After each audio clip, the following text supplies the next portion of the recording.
দিন কোনো কথা না বলা। এই উম্মতের জন্য রোজা ফরজ হয়েছে। এই উম্মতের রোজার প্রাথমিক দিকে সিস্টেম কি ছিল? প্রথম দিকে আমাদের উম্মতের উপরে, এই উম্মতের উপরে রোজার সিস্টেম ছিল সূর্যাস্ত যাওয়ার পরে ইফতার করত।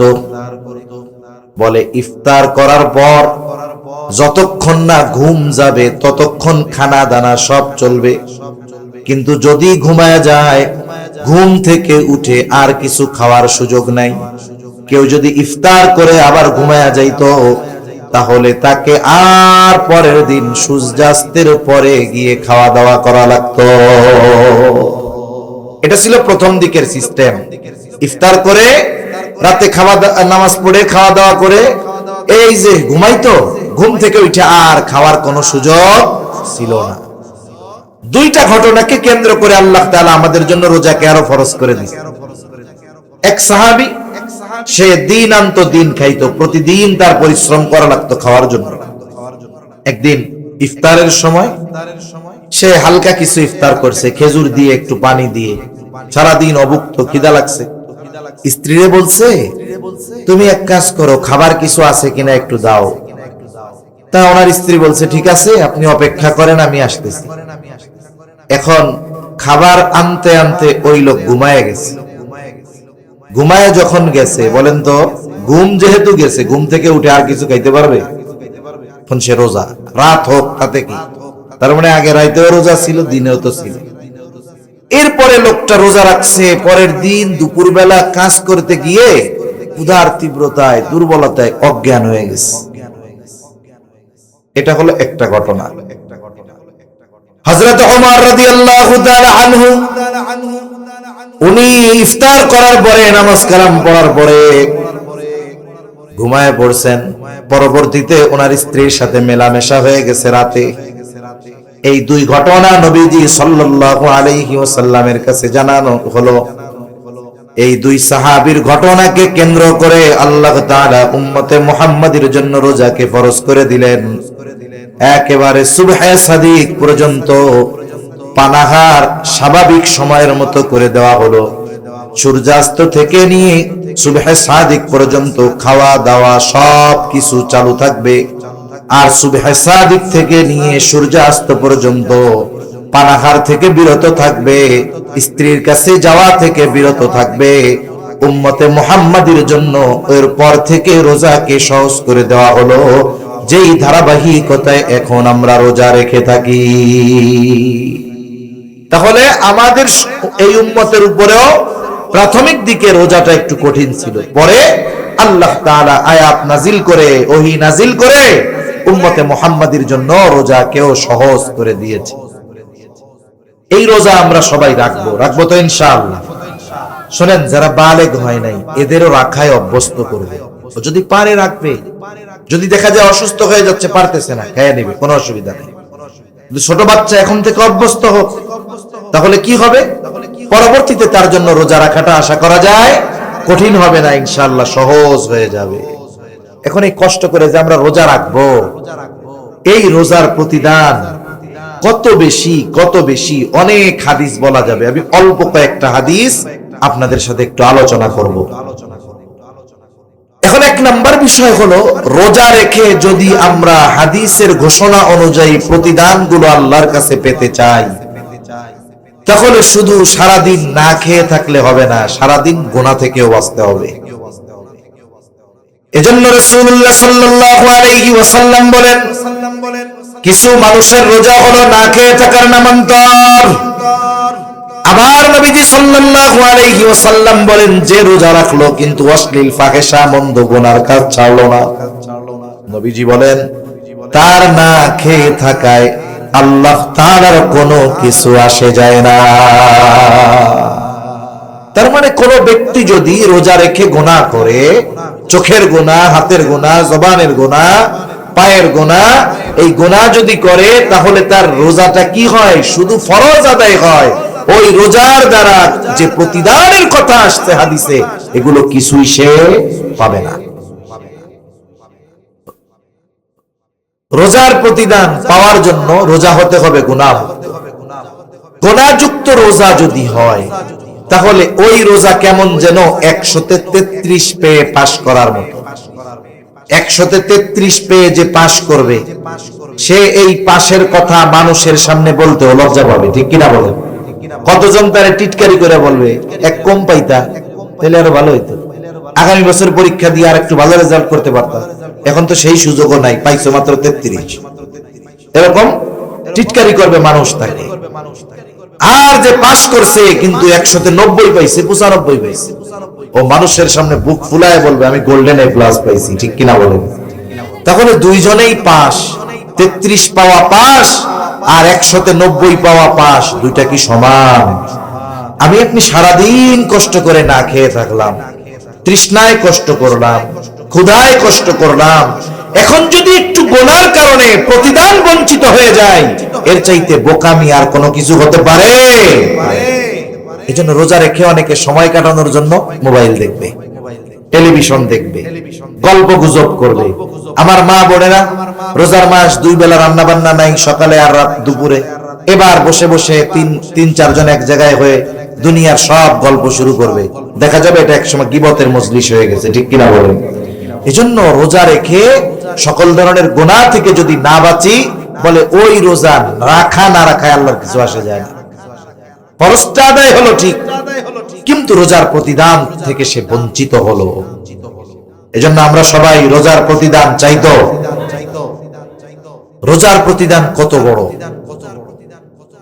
রাসূলুল্লাহ সাল্লাল্লাহু আলাইহি ওয়াসাল্লাম বলেন, হাদিসে কুদসি আল্লাহ তাআলা বলেন, কুল্লু আমাল ইবনে আদম লাহু ইল্লা সিয়াম। নবীজি সাল্লাল্লাহু আলাইহি ওয়াসাল্লাম বলেন, আল্লাহ তাআলা বলেছেন বনি আদমের প্রত্যেকটা আমল তার নিজের জন্য, ইল্লা সিয়াম, রোজা ছাড়া। আল্লাহ তাআলা বলেন, আস-সাওমু লি ওয়া আনা আজজি বিহি। বান্দা রোজা তার জন্য নয়, বরং আমার জন্য রাখে। এই জন্য আল্লাহ তাআলা জানায় দেন, ওয়া আনা আজজি বিহি, আমি তার রোজার প্রতিদান দিব। সুবহানাল্লাহ বলেন। তার মানে রোজাদার যদি গুনাহ মুক্ত রোজা রাখতে পারে, তাহলে তার রোজার প্রতিদান স্বয়ং যিনি দিবেন তিনি কে?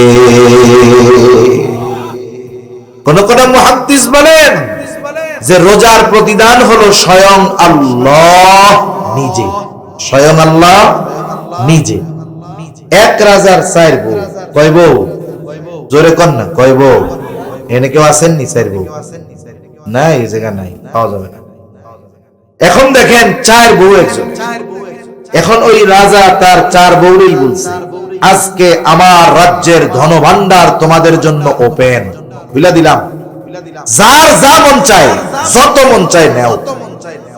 এইবার একজন যাইয়া স্বর্ণের গোডাউন ধরছে, আর একজন যাইয়া হীরার গোডাউন ধরছে, আর একজন গিয়ে মণিমুক্তার গোডাউন ধরছে, আর একজন রাজার পাশে দাঁড়ায় রয়েছে, এরকম, এটা নড়েও না চড়েও না। কিরে, ওরা সবাই তো সব লয়ে গেল, তুমি যাও না কেন? সুবহানাকা লা ইলমা লানা ইল্লা মা আল্লামতানা ইন্নাকা আনতাল আলিমুল হাকীম। আল্লাহুম্মা সাল্লি আলা মুহাম্মাদিন ওয়া আলা আলি মুহাম্মাদ كما صليت على إبراهيم وعلى آل إبراهيم إنك حميد مجيد. اللهم بارك على محمد وعلى آل محمد كما باركت على إبراهيم وعلى آل إبراهيم إنك حميد مجيد. আল্লাহর মহব্বতে জবান খুলে একটু জিকির করি, লা ইলাহা ইল্লাল্লাহ, লা ইলাহা ইল্লাল্লাহ, লা ইলাহা ইল্লাল্লাহ,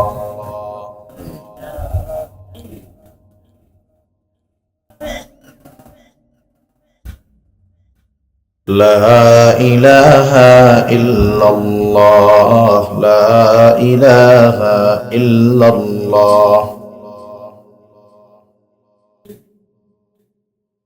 লা ইলাহা ইল্লাল্লাহ, মুহাম্মাদুর রাসূলুল্লাহ সাল্লাল্লাহু আলাইহি ওয়াসাল্লাম। আলহামদুলিল্লাহ, ঐতিহ্যবাহী সিরাজগঞ্জ জেলার অন্তর্গত তাড়াশ থানাধীন কাউরাইল উত্তরপাড়া কেন্দ্রীয় জামে মসজিদের উন্নতিকল্পে বিরাট ইসলামী জলসা। আজকের এই ইসলামী জলসার সম্মানিত শ্রদ্ধেয় সভাপতি আলহাজ মোহাম্মদ মোশাররফ হোসেন, আমন্ত্রিত উলামায়ে কেরাম, সামনে উপস্থিত মুরব্বিয়ানে কেরাম, সমবয়সী যুবক বন্ধু, স্নেহের ছোট ভাই, মাইকের আওয়াজ যত দূরে যায়, সম্মানিত শ্রদ্ধা মা ও বোন, আল্লাহ রাব্বুল আলামিনের দরবারে অগণিত শুকর যে মহান মালিক হায়াতে বরকত দিয়ে সুস্থ রেখে দীর্ঘ সময় পর্যন্ত বিজ্ঞ উলামায়ে কেরামের জবান থেকে খুবই গুরুত্বপূর্ণ কথা আপনারা শ্রবণ করতেছিলেন। সেই ধারাবাহিকতায় কিছুদিনই কথা পেশ করবার লক্ষ্যে পবিত্র কোরআনুল কারীম থেকে কিছু তিলাওয়াত করেছি ও রাসূল আকরাম সাল্লাল্লাহু আলাইহি ওয়াসাল্লামের অগণিত হাদিস থেকে একটা হাদিস পাঠ করেছি। আল্লাহ তাআলার কাছে তৌফিক চাই, অল্প সময়ের মধ্যে আল্লাহ তাআলা কিছু কথা বলার তৌফিক দেন, যে কথাগুলো আমাদের সবার দুনিয়া এবং আখিরাতের জন্য কল্যাণকর হয়। সকলে জবান খুলে বলি আমিন। ইতিমধ্যে যতটুকু জানতে পারলাম যে মধ্যপ্রাচ্যের দেশগুলাতে চাঁদ দেখা গেছে, তার মানে আজ রাতে তারা তারাবি পড়বে, আগামী দিন তারা সারাদিন পানাহার থেকে বিরত থাকবে, রোজা শুরু হয়ে গেছে। মোটামুটি আমাদের দেশে চাঁদ দেখা যাক আর না যাক, আমরাও নিশ্চিত হয়ে গেছি আগামীকাল রাত্রে আমরাও তারাবি পড়ব। তার মানে রোজা একেবারে দ্বার প্রান্তে আমাদের। শাবানের 29 তারিখ আজকে চলতেছে। এতদিন হয়তো মসজিদে বা ওয়াজ মাহফিলে উলামা হযরত রজব শাবানকে কেন্দ্র করে বয়ান করেছে, আলোচনা করেছে। শাবানও শেষ, সামনে শাবান মাসের সর্বশেষ আমল যেটা বলা যায় রমজানের একেবারে শুরুতে, সেটা হলো চাঁদ দেখার আমল। সেজন্য আমরা আগামীকাল সন্ধ্যায় পশ্চিম আকাশে রমজানের চাঁদ তালাশ করব ইনশাআল্লাহ। জানতে পারছি আজকে দেখা গেছে সৌদি, কালকে তো আমাদের রোজা হবেই। এই চিন্তা করে চাঁদ দেখার এই সুন্নাত বাদ দেওয়া যাবে? যাবে না। এটা মৃত একটা সুন্নাতের মতো হয়ে গেছে। গ্রামের মানুষও এখনো ইন্টারনেট চিনে, ফেসবুক চিনে। সৌদি আরবে আত্মীয় স্বজন আছে, ফোন দিব একটু পরে যাইয়া, তারাবি পড়ে আসছো? হ্যাঁ আসছি। ঠিক আছে, কালকেও আমরা পড়ুন, শেষ। এটা না করে চাঁদ দেখার সুন্নাহ যে আমলটা আমরা করবো তো ইনশাআল্লাহ। আপনাদের অঞ্চল বিস্তীর্ণ ফাঁকা জায়গা, শহর থেকে অনেক সময় দেখার সুযোগ থাকে না, কিন্তু আকাশ যদি পরিষ্কার থাকে, মেঘ যদি না থাকে, আপনাদের এই অঞ্চল থেকে আশা করা যায় চাঁদ দেখা যাবে। এই যে রমজান মাস আসতেছে, রমজান হলো বছরের সর্বশ্রেষ্ঠ মাস। সর্বশ্রেষ্ঠ মাস রমজান মাস। আল্লাহ সুবহানাহু ওয়া তাআলা আসমান জমিন সৃষ্টি থেকে নিয়ে 12টা মাস আল্লাহ তাআলা নির্ধারণ করেছেন। এই 12 মাসের মধ্যে 4টি মাসকে আল্লাহ তাআলা সম্মানজনক মাস বলে অভিহিত করেছেন। হারাম মাস, সম্মানিত মাস। অতীতের উম্মতের মধ্যে ওই 4 মাস হারাম ছিল, আমাদের মধ্যে এই 4 মাস হারাম তথা সম্মানিত মাস। তবে উম্মতে মুহাম্মাদীর স্পেশালিটি হলো আল্লাহ তাআলা উম্মতে মুহাম্মাদীকে ওই 4 মাস দেওয়ার সাথে সাথে রমজানের মতো সর্বশ্রেষ্ঠ মাস আল্লাহ আমাদের দান করেছে। সুবহানাল্লাহ। আমরা যেমন শ্রেষ্ঠ উম্মত, আমরা কি উম্মত জোরে বলেন? কুনতুম খায়রা উম্মাহ উখরিজাত লিন-নাস তা'মুরুনা বিল মা'রুফ ওয়া তানহাউনা আনিল মুনকার। আল্লাহ তাআলা বলেন কুনতুম খায়রা উম্মাতিন উখরিজাত লিন-নাস, তোমরা শ্রেষ্ঠ উম্মত, তোমাদেরকে মানুষের কল্যাণের জন্য বের করা হয়েছে। কিসের মধ্যে কল্যাণ? তা'মুরুনা বিল মা'রুফ ওয়া তানহাউনা আনিল মুনকার। আমাদের দায়িত্ব হলো ভালো কাজের আদেশ করা, অসৎ কাজের নিষেধ করা। তা আমরা শ্রেষ্ঠ উম্মত, এই উম্মতকে আল্লাহ তাআলা শ্রেষ্ঠ কিছু দান করছে যা অন্য কোন উম্মতকে দান করেন নাই। এক নাম্বার, আমাদেরকে আল্লাহ তাআলা দান করছে সাইয়্যিদুল আম্বিয়া, একেবারে নবীদের সর্দার, শ্রেষ্ঠ নবী আল্লাহ আমাদেরকে দিয়েছেন। আল্লাহ তাআলা আমাদের দিয়েছেন শ্রেষ্ঠ কিতাব কোরআনুল কারীম। আল্লাহ তাআলা আমাদেরকে দিয়েছেন শ্রেষ্ঠ মাস রমজান মাস। আল্লাহ তাআলা আমাদেরকে দিয়েছেন শ্রেষ্ঠ রাত লাইলাতুল কদর। আল্লাহ তাআলা আমাদেরকে দিয়েছেন শ্রেষ্ঠ দিন। শ্রেষ্ঠ দিন হলো জুমার দিন আর 2 ঈদের দিন, শ্রেষ্ঠ দিন। শ্রেষ্ঠ এই জিনিসগুলো পেয়ে আমরা হয়েছি শ্রেষ্ঠ উম্মত। তাহলে সেই শ্রেষ্ঠ মাস রমজান মাস আর মাত্র বাকি কয়দিন? একদিন। আগামী দিন সূর্যাস্তের পরেই শুরু হয়ে যাবে রমজান মাস। এই রমজান মাস কেন শ্রেষ্ঠ মাস? রমজান মাস শ্রেষ্ঠ কেন? এর কয়েকটা কারণ আছে, বলবো কারণগুলা। রমজান মাস কেন শ্রেষ্ঠ মাস? এক নাম্বার কারণ,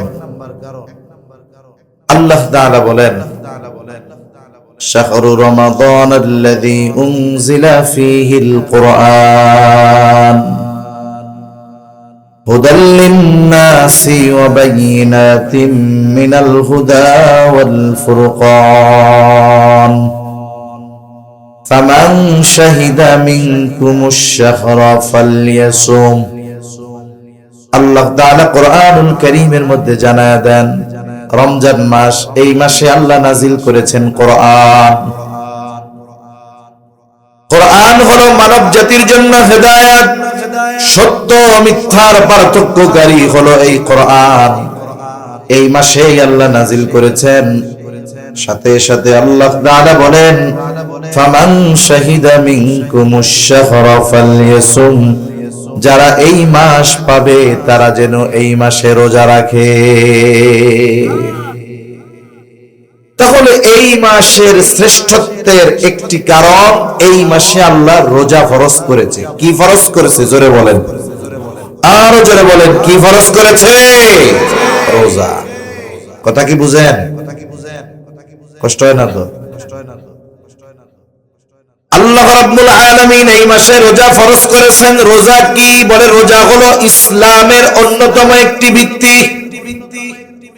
রাসূলুল্লাহ সাল্লাল্লাহু আলাইহি ওয়াসাল্লাম বলেন, বুনিয়াল ইসলামু আলা খামস, শাহাদাতি আল্লা ইলাহা ইল্লাল্লাহ ওয়া আন্না মুহাম্মাদার রাসূলুল্লাহ ওয়া ইকামিস সালাতি ওয়া ইতাইজ যাকাত ওয়াল হজ্জি ওয়া সাওমি রমাদান। রাসূলুল্লাহ সাল্লাল্লাহু আলাইহি ওয়াসাল্লাম বলেন, ইসলামের ভিত্তি হলো 5টি। এক নাম্বার, এই কথার সাক্ষ্য দেওয়া, আল্লাহ ইলাহা ইল্লাল্লাহ, আল্লাহ ছাড়া কোনো ইলাহা নাই। মুহাম্মাদুর রাসূলুল্লাহ সাল্লাল্লাহু আলাইহি ওয়াসাল্লামের রিসালাতের ব্যাপারে সাক্ষ্য দেওয়া, আল্লাহ ছাড়া ইলাহা নাই। ওয়া আশহাদু আন্না মুহাম্মাদার রাসূলুল্লাহ, আমি আরো সাক্ষ্য দিচ্ছি যে মুহাম্মদ সাল্লাল্লাহু আলাইহি ওয়াসাল্লাম আল্লাহ তাআলার রাসূল। 2 নাম্বার, ওয়া ইকামিস সালাহ, নামাজ কায়েম করা। 3 নাম্বার, ওয়া ইতাইজ যাকাত, যার উপরে যাকাত ফরজ হয়েছে যাকাত প্রদান করা। ওয়াল হজ, যার উপরে হজ ফরজ হয়েছে হজ করা। ওয়া সাওমি রমাদান, রমজান মাসে রোজা রাখা। এখন এই রমজান মাসে রোজা রাখবে কে? যে সুস্থ প্রাপ্তবয়স্ক বা বয়স্কা, সাথে সাথে যে মুসাফির নয়, মুকিম, যার বয়স হয়ে গেছে, যিনি অসুস্থ নয় এবং যিনি মুসাফির নয়, এই ধরনের মানুষ যারা, তারা রোজা রাখবে। এখন রোজা রাখার জন্য কয় বছর বয়স হওয়া লাগবে? আমাদের দেশে তো বলে 18 বছরের আগে নাকি সব শিশু। ছেলে মেয়ে বালেগ হয় কত বছরে? আমাদের দেশের সরকারি হিসাব বলে 18 বছর পর্যন্ত শিশু। এক্ষেত্রে এই হিসাবকে সামনে রাখা যাবে না, বরং দেখতে হবে ইসলাম কি বলেছে, ঠিক কিনা? রাসূলুল্লাহ সাল্লাল্লাহু আলাইহি ওয়াসাল্লাম জানায় দেন, আহাদুল বুলুগ, বালেগ হওয়ার সর্বশেষ সময় সীমা হলো চন্দ্র মাসের 15 মাস, চন্দ্র মাসের 15 বছর, মানে চন্দ্র বছর হিসাবে, চন্দ্র তারিখ হিসাবে 15 বছর। এই হিসাবে ইংরেজি তারিখে হয় 14 বছর 7 মাস। এর আগেও হতে পারে, 12 বছরে হতে পারে, 11 বছরে হতে পারে, 13 বছরে হতে পারে, 14 বছরেও হতে পারে। কিন্তু 14 বছর 7 মাস অতিবাহিত হয়ে যাবার পর কোন ছেলে অথবা মেয়েকে নাবালক শিশু বলার সুযোগ নাই। এজন্য অনেক মানুষ আছে, ছেলের বয়স 14-15, মেয়ের বয়স 15 বছর, তোরা এখনো পোলা পাইন, তোকে রোজা রাখা লাগবো না, বলে না এরকম? লেখাপড়া ডিস্টার্ব হইব, পরীক্ষা আছে রে, কষ্ট করে স্কুলে যাইতে হবো, তো রোজা রাখার দরকার নাই রে, কয় না এরকম? কত মায়া সন্তানের জন্য। এই বালেগ বা বালেগা ছেলে বা মেয়েটা যদি রোজা না রাখে, জাহান্নামের শাস্তি আছে না নাই? মনে করেন আপনার ছেলে রাত 3টা পর্যন্ত লেখাপড়া করে ঘুমাইছে, ঘুমের থেকে উঠবে 9টায়, ফজরের নামাজ তো নাই। এখন যদি সকাল 6টার সময় বাড়িতে আগুন লাগে, কি করবেন? আপনি কি বলবেন নাকি যে ছেলে তো 9টার আগে ঘুম থেকে ওঠে না, আগুন লেগে পুইরা ঘর ছাই হয়ে যাক, কিন্তু পোলারে ডাক দেওয়া যাবে না, এমন করবেন? প্রয়োজনে নিজে পুড়ে হলেও আগুন থেকে আপনি বাচ্চাটারে বাঁচানোর চেষ্টা করবেন। আবার দেখেন আপনার সন্তান প্রাপ্তবয়স্ক হয়ে গেছে, নামাজ পড়ে না, রোজা রাখে না, নামাজ রোজা যদি না করে তার জাহান্নামের আগুনে পোড়া লাগবে। কিন্তু আপনি আপনার প্রাপ্তবয়স্ক সন্তানকে রোজা রাখান না, নামাজ পড়ান না, কেন? বলে কষ্ট হয়ে যাবে। ঘুম থেকে ডাক দেয় না কেন? বলে ফজরের নামাজের জন্য ডাক দেয় না কেন? 3টায় ঘুমাইছে, কষ্ট হয়ে যাবে আমার ছেলেটা। কেমন যেন এটা মোহাব্বত নয়, কেমন যেন নিজের হাতে নিজের সন্তানকে জাহান্নামের আগুনে দিয়ে দেওয়া। আপনি আজকে এটারে মোহাব্বত বলতেছেন, কিয়ামতের দিন ও যখন আল্লাহ না করুক যদি জাহান্নামী হয়, ও আপনার ব্যাপারে আল্লাহর কাছে অভিযোগ দায়ের করবে। ও বলবে, রব্বানা ইন্না আতা'না সাদাতানা ওয়া কুবারানা ফাআযাল্লুনা আস-সাবিলা।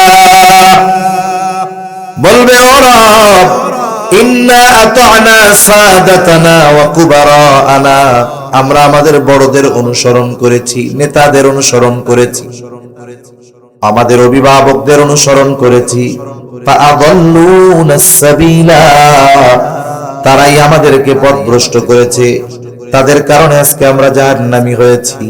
আল্লাহ তাআলার কাছে তারা বলবে, রব্বানা আতিহিম যুফাইনি মিনাল আযাবি ওয়ালআনহুম লা'নান কাবীরা। যেই সন্তানকে রোজা রাখতে দেন নাই, স্বাস্থ্য নষ্ট হয়ে যাবে এটা চিন্তা করে, যেই মেয়েকে রোজা রাখতে দেন নাই, স্বাস্থ্য নষ্ট হয়ে যাবে এই চিন্তা করে, যেই ছেলেকে নামাজের জন্য ডাকেন নাই, তার কষ্ট হবে এই জন্য, ওই সন্তান আল্লাহ না করুক যদি জাহান্নামী হয়, কিয়ামতের দিন আল্লাহর কাছে ওই অভিভাবকের ব্যাপারে অভিযোগ দায়ের করবে, বলবো ওনার কারণে জাহান্নামী হয়েছে। যখন গ্রামে মারামারি হয়, আপনাদের অঞ্চলে মারামারি টারামারি হয় নাকি? গ্যাঞ্জাম হয় না মাঝে মধ্যে? 2টা দল থাকে না? গ্রামের মধ্যেও আছে, 2 দল মারামারি লাগে, 2 দলের লিডার ঢাকা বসে আরাম করে, কিন্তু পাবলিকে দিক দিয়ে মাথা ফাটায় ফেলে, মানুষ মেরে ফেলে। এখন গ্রামের মারামারির মধ্যে যেই দলের লোক মরে, এই দলের পাল্লা ভারী হয়ে যায়। কেন? বিপক্ষের 14 গোষ্ঠী ধরে মামলা দিয়ে দিত। এখন মারামারি যে লাগছে, এক পক্ষের লোক আর এক পক্ষের লোকরে মেরে ফেলছে। যেই পক্ষ মারছে ওই পক্ষের লিডার মারামারি যে লাগছে সে জানেও না, কিন্তু বিপক্ষ দল যখন মামলা দিবে 1 নম্বর আসামি কে বলতো? কেডা কয় না? লিডার তো জানেও না, অথচ ঢাকা বৈশা রয়েছে, সে জানেই না গ্যাঞ্জাম লাগছে, কিন্তু মামলা 1 নম্বরে তার নাম। কেন? বলে উনি হলো ওই দলের অভিভাবক, এজন্যই উনি 1 নম্বর আসামি। এজন্য উনি কয় নম্বর আসামি? 1 নম্বর আসামি। কিয়ামতের দিনও আমার আপনার অধীনস্থরা জাহান্নামী হওয়ার কারণে অভিযোগ দায়ের করবে আমাদের বিপক্ষে। আবার দেখেন 1 নম্বর আসামি উনি, শাস্তি যদি হয় 1 নম্বরে ওনার হবে। অনুরূপ ভাবে অভিভাবকের ব্যাপারে যদি অধীনস্থরা আল্লাহর কাছে অভিযোগ দায়ের করে যে আমি তো নামাজি না, ও তো সাক্ষী দিবে যে আমি তো মারছিলাম, আমার লিডার কইছে লাগা, বলবে না এরকম? ও দোষ দিবে অভিভাবকের। অভিভাবক অপরাধ না করেও 1 নম্বর অপরাধী। এজন্য মনে রাখতে হবে, অধীনস্থদের কারণে অভিভাবক কিয়ামতের দিন ধরা পড়ে যাবে। এই যে মহব্বত, নামাজ পড়লে রোজা রাখলে কষ্ট হবে, এই মহব্বত মহব্বত নয়। এই মহব্বত হলো নিজের পায়ে নিজে কুড়াল মারা, ঠিক কিনা বলেন? সন্তানটাও জাহান্নামে যাবে, এই মায়া যে দেখাবে তার জন্য জাহান্নামে যাওয়া লাগতে পারে। এজন্য প্রাপ্তবয়স্ক ছেলে হোক আর মেয়ে হোক, আমরা তাদেরকে রোজা রাখাবো ইনশাআল্লাহ, নিজেরাও রাখবো। তাহলে রমজান মাস 1 নম্বরে শ্রেষ্ঠ মাস হওয়ার কারণ হলো এই মাসে আল্লাহ রোজা ফরজ করেছেন, যা ইসলামের অন্যতম একটি ভিত্তি। 2 নম্বর, এই মাস শ্রেষ্ঠ হওয়ার কারণ বলে এই মাসে আল্লাহ তাআলা কোরআনুল কারীম নাজিল করেছে। আল্লাহ তাআলা বলেন শাহরু রমাদানাল্লাযী উনজিলা ফীহিল কুরআন হুদাল লিন-নাসি ওয়া বাইয়িনাতিম মিনাল হুদা ওয়াল ফুরকান। আল্লাহ তাআলা বলেন শাহরু রমাদান, রমজান মাস, আল্লাযী উনজিলা ফীহিল কুরআন, যেই মাসে আল্লাহ নাজিল করেছেন কোরআন। এই কোরআন হুদাল লিন-নাস, মানুষের জন্য হেদায়েত, ওয়া বাইয়িনাতিম মিনাল হুদা ওয়াল ফুরকান, এই কোরআন হলো সত্য মিথ্যার মধ্যে পার্থক্যকারী, এজন্য কোরআন হলো ফুরকান। আল্লাহ তাআলা আরেক জায়গায় অনেক জায়গায় বলেছেন কোরআন হলো হুদাল লিল মুত্তাকিন, মুত্তাকিনদের জন্য হেদায়েত। আবার আল্লাহ এই জায়গায় বললেন হুদাল লিন-নাস, গোটা মানব জাতির জন্য হেদায়েত। বলে মানব জাতির মধ্যে মুসলিম আছে, অমুসলিম আছে, নাস্তিক আছে, আস্তিক আছে, আছে না নাই? বলে মানব জাতির জন্য হেদায়েত কেন? যদি কোন কাফের, যদি কোন নাস্তিক, ইসলাম বিদ্বেষী, সেও যদি কোরআনুল কারীম যথাযথভাবে অনুধাবন করে হৃদয় দিয়ে পড়ে বুঝে, আশা করা যায় এই কোরআন তাকে সত্য মিথ্যা পার্থক্য করণের জ্ঞান দান করবে। কোরআন যদি যথাযথভাবে সে অনুধাবন করে, তাহলে এই কোরআনের মাধ্যমে কোনটা হক, কোনটা বাতিল, কোনটা সত্য, কোনটা মিথ্যা, এই কোরআন তাকে সেই সত্য মিথ্যার পার্থক্য করার যোগ্যতা দিয়ে দিবে। এজন্য কোরআন হুদাল লিন-নাস। এজন্য এই পৃথিবীতে অনেক মানুষ যারা অমুসলিম, যারা নাস্তিক, কিন্তু এরা কোরআন তিলাওয়াত করে, কোরআন বুঝে পড়ে, এই মানুষগুলো কোরআনের ছোঁয়ায় ঈমানের মতো দৌলত অর্জন করতে পেরেছে। সুবহানাল্লাহ। তাহলে আল্লাহ তাআলা এই মাসে নাযিল করেছেন কোরআন। 3 নম্বর কারণ, এই মাসেই আছে লাইলাতুল কদর, যেটা 1000 মাসের চাইতে উত্তম। আল্লাহ তাআলা বলেন ইন্না আনজালনাহু ফি লাইলাতিল কদর ওয়া মা আদরাকা মা লাইলাতুল কদর লাইলাতুল কদরি খায়রুম মিন আলফি শাহর। আল্লাহ তাআলা বলেন আমি ইন্না আনজালনাহু ফি লাইলাতিল কদর, আমি কদরের রজনীতে নাজিল করেছি এই কোরআন। ইন্না আনজালনাহু আই ইন্না আনজালনাল কুরআনা ফি লাইলাতিল কদর, আমি কদরের রজনীতে কোরআন নাজিল করেছি। ওয়া মা আদরাকা মা লাইলাতুল কদর, আপনি কি জানেন লাইলাতুল কদর কি? আল্লাহ তাআলা লাইলাতুল কদরের পরিচয় দিয়ে বলেন লাইলাতুল কদরি খায়রুম মিন আলফি শাহর, বলে ওই রজনীটা হলো এমন এক রাত, বলে ওই রাতের মর্যাদা 1000 মাসের চাইতেও বেশি, 1000 রাতের চাইতেও উত্তম এই একটা রজনী। এটা আছে কোন মাসে? জোরে কোন। খিদা লাগছে আপনাকে? তাকবীর দেন, নারায়ে তাকবীর, আরো জোরে নারায়ে তাকবীর। তাহলে এই লাইলাতুল কদর কোন মাসে আছে? রমজান মাসে। লাইলাতুল কদরে মানে এই রাতে আল্লাহ কি নাজিল করছে? কোরআন। তাহলে রমজান মাসের 1 নাম্বার শ্রেষ্ঠত্বের কারণ, 1 নাম্বার বলে এই মাসে রোজা ফরজ করেছে আল্লাহ। 2 নাম্বার এই মাসে নাজিল করেছেন কোরআন। 3 নাম্বার এই মাসেই আছে 1000 মাসের চাইতে উত্তম এমন এক রাত লাইলাতুল কদর। 4 নাম্বার নবীজি সাল্লাল্লাহু আলাইহি ওয়াসাল্লাম জানায় দেন অন্যান্য মাসের চাইতে রমজান শ্রেষ্ঠ কেন? নবীজি বলেন ইযা দাখালা রমাদান, যখন রমজান মাস চলে আসে, নবীজি বলেন ফুতিহাত আবওয়াবুল জান্নাহ, আল্লাহ তাআলা জান্নাতের দরজাগুলো খুলে দেয়। আর এক বর্ণনায় আসছে ফুতিহাত আবওয়াবুস সামা, আসমানের দরজাগুলো খুলে দেওয়া হয়। আর এক বর্ণনায় আসছে ফুতিহাত আবওয়াবুর রাহমাহ, আল্লাহ তাআলা রমজান মাসে রহমতের দরজাগুলো খুলে দেয়। এরপরে আসছে ফুতিহাত আবওয়াবুল জাহিম, গুলকাত আবওয়াবুল জাহিম, জাহান্নামের দরজাগুলোকে বন্ধ করে দেওয়া হয়। ওয়া সুলসিলাতিশ শায়াতিন, এবং শয়তানকে এই মাসে শিকলে আবদ্ধ করে ফেলা হয়। তাহলে রমজান মাস বছরের শ্রেষ্ঠ মাস, শ্রেষ্ঠত্বের কয়েকটা কারণ আমরা জানলাম।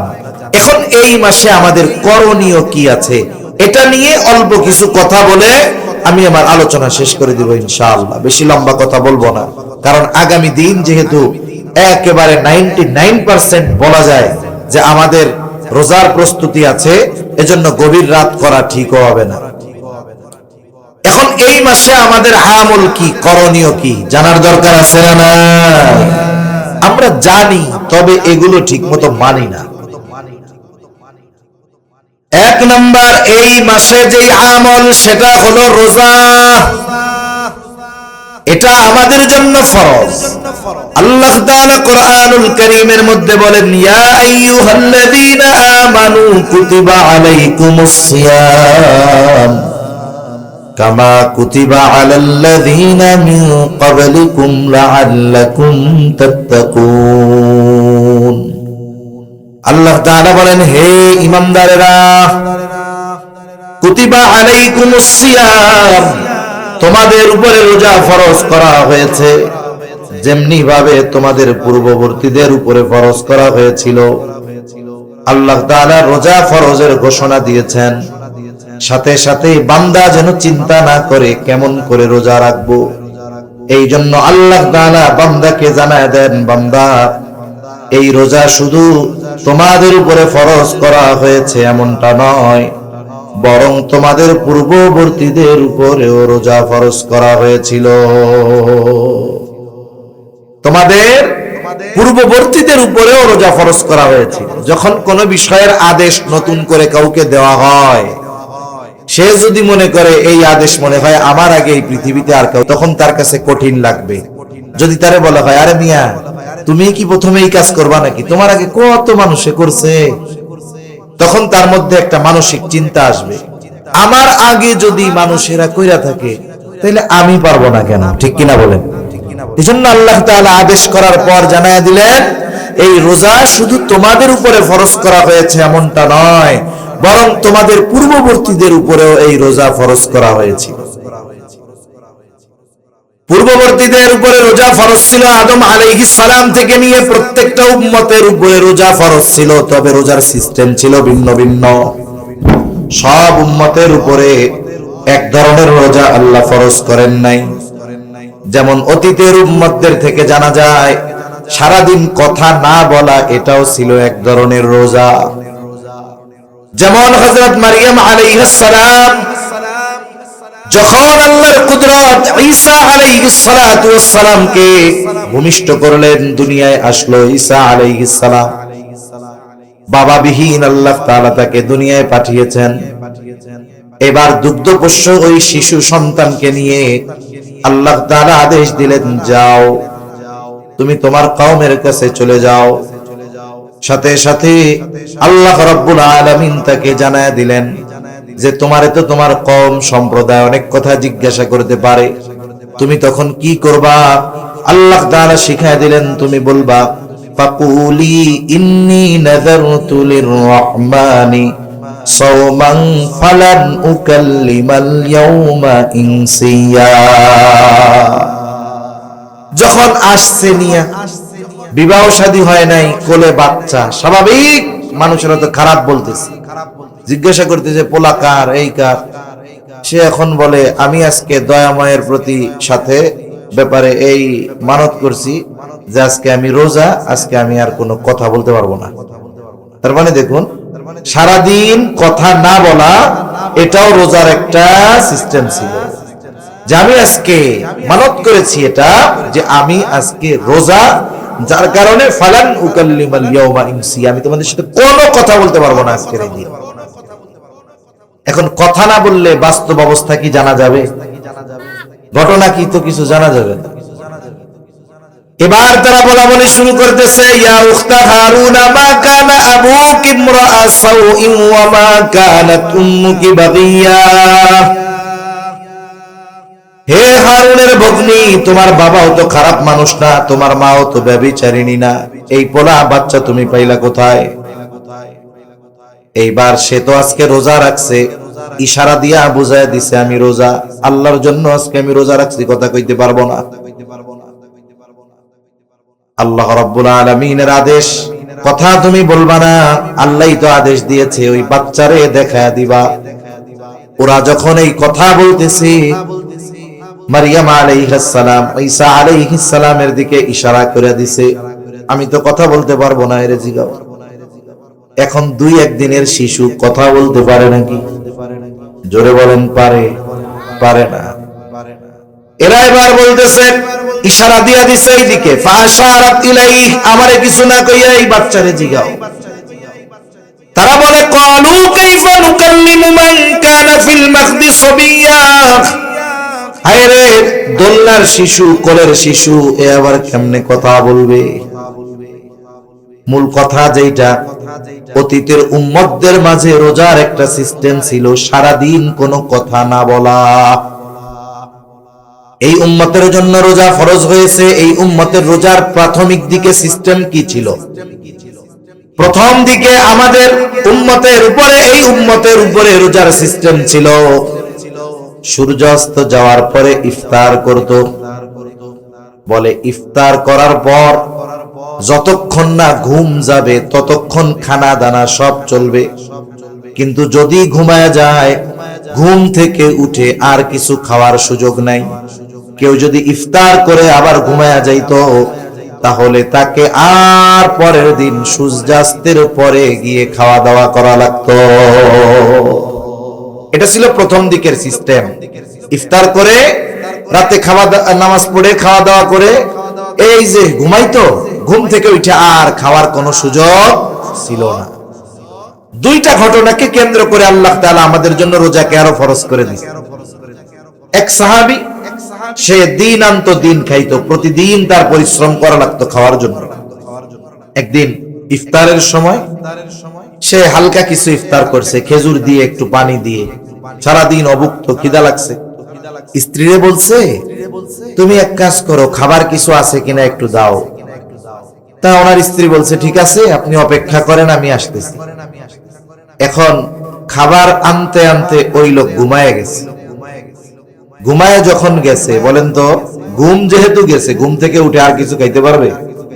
এখন সে রোজা, রাত হোক তাতে কি, তার মানে আগে রাতেও রোজা ছিল, দিনেও তো ছিল। এরপরে লোকটা রোজা রাখছে, পরের দিন দুপুরবেলা কাজ করতে গিয়ে ক্ষুধার তীব্রতায়, দুর্বলতায় অজ্ঞান হয়ে গেছে। এটা হলো একটা ঘটনা। হযরত ওমর রাদিয়াল্লাহু তাআলা আনহু উনি ইফতার করার পরে নামাজ কালাম পড়ার পরে ঘুমায় পড়ছেন। পরবর্তীতে ওনার স্ত্রীর সাথে মেলামেশা হয়ে গেছে রাতে। এই দুই ঘটনা নবীজি সাল্লাল্লাহু আলাইহি ওয়াসাল্লামের কাছে জানানো হলো।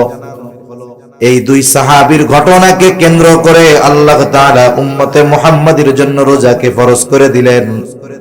একেবারে সুবহে সাদিক পর্যন্ত পানাহার স্বাভাবিক সময়ের মতো করে দেওয়া হলো। সূর্যাস্ত থেকে নিয়ে সুবহে সাদিক পর্যন্ত খাওয়া দাওয়া সব কিছু চালু থাকবে।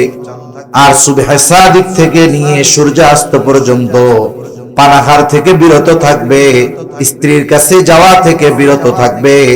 উম্মতে মুহাম্মাদের জন্য এরপর থেকে রোজাকে সহজ করে দেওয়া হলো, যেই ধারাবাহিকতায় এখন আমরা রোজা রেখে থাকি।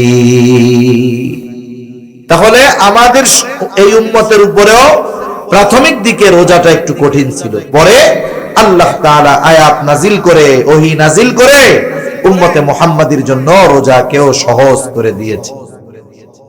এই রোজা আমরা সবাই রাখবো তো ইনশাআল্লাহ। শুনেন, যারা বালেগ হয় নাই এদেরও রাখায় অভ্যস্ত করবে। যদি পারে রাখবে, যদি দেখা যায় অসুস্থ হয়ে যাচ্ছে, পারতেছে না, খেয়ে নেবে, কোনো অসুবিধা নেই। ছোট বাচ্চা এখন থেকে অভ্যস্ত হোক, তাহলে কি হবে?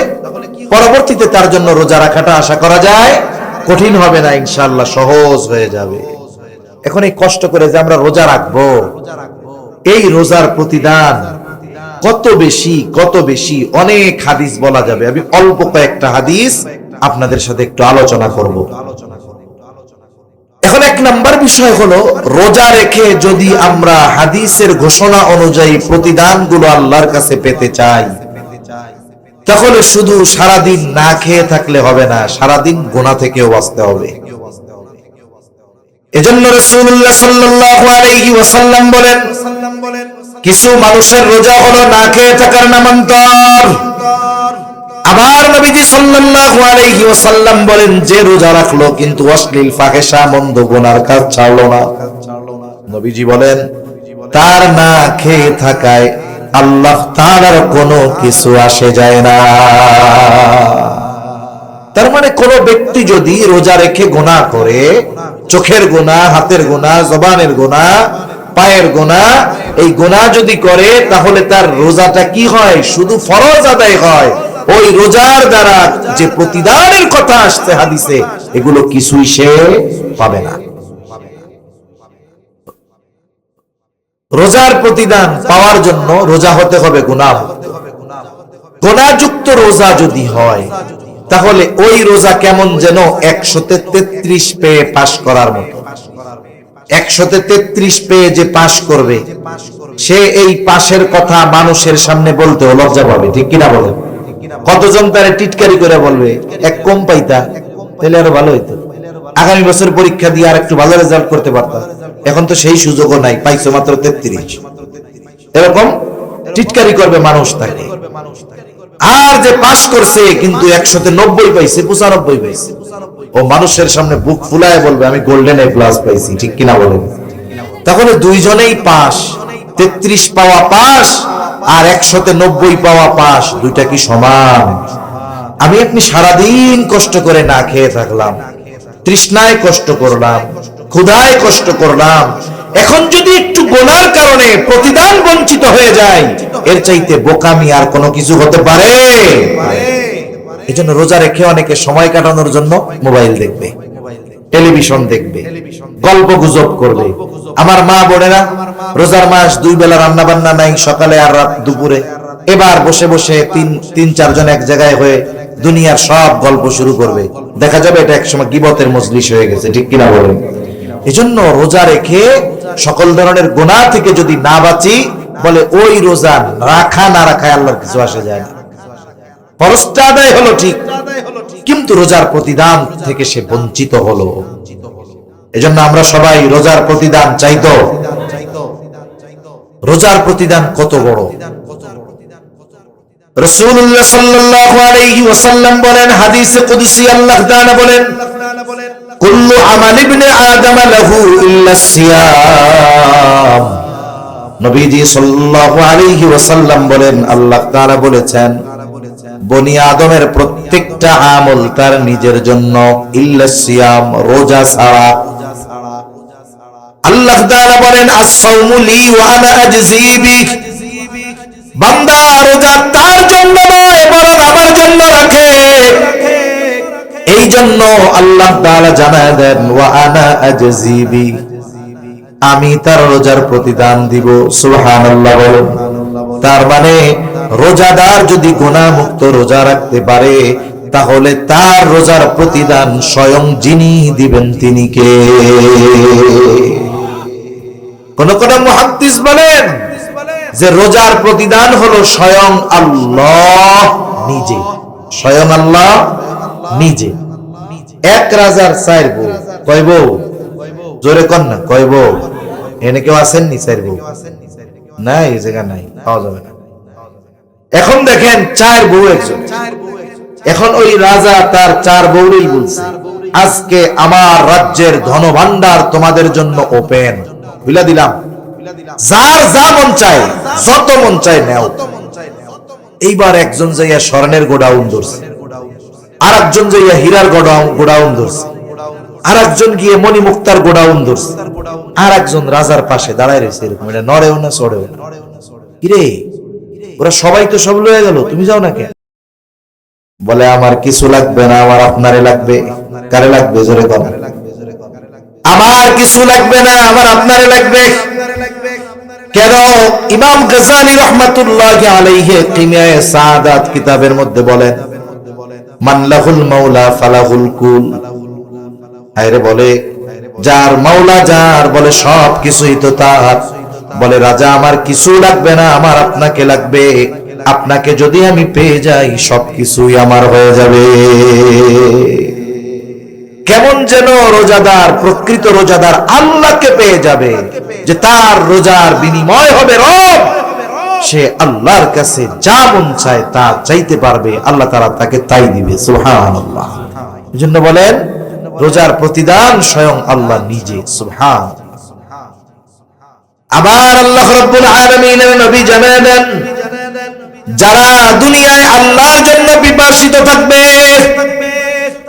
তৃষ্ণায় বুকের ছাতি ফেটে যায়, তাও পানি আছে ঘরে, ফ্রিজে, জগে, কলে, সব জায়গায় পানি আছে, কেউ দেখে না। শুধুমাত্র চিন্তা করে পানি পান করলে কেউ না দেখলেও কে দেখবে? জোরে বলেন। এই চিন্তায় আল্লাহর জন্য যারা পিপাসায় কষ্ট করে তৃষ্ণার্ত থাকে, নবীজি জানায় দেন আল্লাহ তাআলা ওই মানুষগুলাকে কিয়ামতের দিন নিজে পানি পান করাবে। দুনিয়ার গরমের তৃষ্ণায় কষ্ট বেশি না আখিরাতে কষ্ট বেশি হবে? ওই দিন আল্লাহ তাআলা যারা দুনিয়ায় আল্লাহর জন্য তৃষ্ণায় কষ্ট করেছে, আল্লাহ তাআলা ওই দিন তাদেরকে স্বয়ং নিজে পানি পান করাবে। আবার রোজাদার আল্লাহ তাআলার কাছে কত প্রিয়। রাসূল আকরাম সাল্লাল্লাহু আলাইহি ওয়াসাল্লাম বলেন লা খুলুফু ফামিস সাইমি আতয়াবু ইনদাল্লাহি তাআলা মির রিহিল মিস। রোজাদার রোজা রাখার কারণে পাকস্থলীতে দীর্ঘ সময় পানি যায় না, খাবার যায় না, যার কারণে পাকস্থলী শুকনা হয়ে যায়। এই কারণে একটা গন্ধ আসে মুখ দিয়া। নবীজি সাল্লাল্লাহু আলাইহি ওয়াসাল্লাম বলেন রোজাদারের রোজা রাখার কারণে তার মুখে যেই গন্ধ হয়, আল্লাহ তাআলার কাছে রোজাদারের এই মুখের গন্ধটা মেশক আম্বরের চাইতে বেশি প্রিয়। রোজাদারের প্রতি আল্লাহর ভালোবাসা এটার দ্বারা বোঝা যায় যে তার পাকস্থলী খালি, গন্ধ হয় মুখ দিয়ে। মানুষ যদি মানুষের সাথে কথা বলে, যদি গন্ধ আসে দূরে সরে যায়।